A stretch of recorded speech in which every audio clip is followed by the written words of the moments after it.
The search for AirAsia Flight 8501. Joining us now, former NTSB Chairman Deborah Hersman. Thank you very much for joining us. I think everybody's waking up this morning, obviously a lot of questions surrounding this. From your perspective, where does the search and rescue even begin? What are you looking for? What pieces of critical data do you need to get to try to find this plane?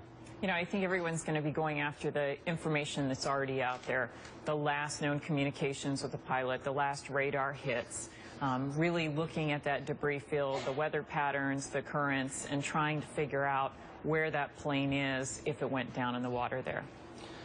Deborah, in this day and age, how does this happen? How does a plane go missing with modern technology and everything else?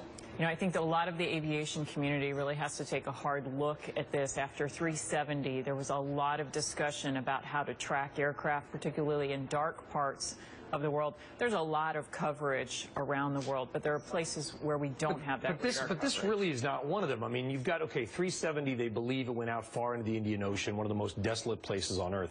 The Java Sea is surrounded by islands and peninsulas and continents. It's one of the most shallow seas in the world. This is not like the far-out Indian Ocean. Isn't there? What's the coverage like in this region?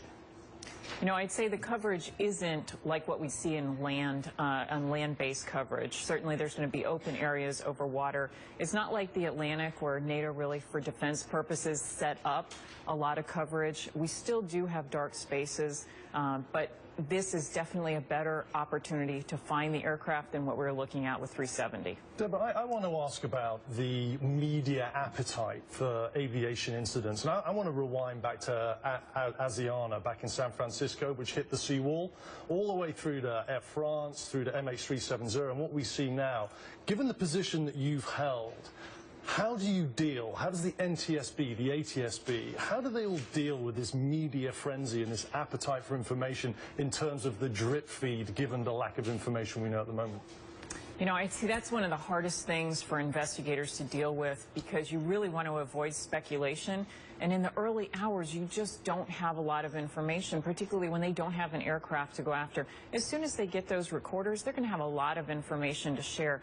But right now, it's kind of sparse, and this pressure for constant new information really does bring out a lot of people who want to provide theories, and sometimes those are red herrings and not helpful at all. Why is it, from a technological point of view, so hard to put a locator on this plane? So, I mean, after 370, everybody was like, you know, let's get some kind of technology out there. The technology exists. I mean, we have all kinds of apps on our phones that are always monitoring and tracking us. Why is it so hard to just roll that out onto a commercial airliner?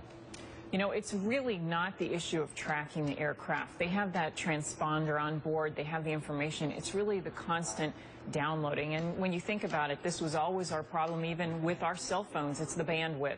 It's how fast can you send information, how big the packets of information that can be sent, and where they are sent to, how long they are captured. And so the technology absolutely exists. My family can track me when I'm driving home from work. They know exactly where my car is and if I've stopped anywhere. We've got to get better technology on these assets that are huge, with hundreds of lives at stake. And also with radar.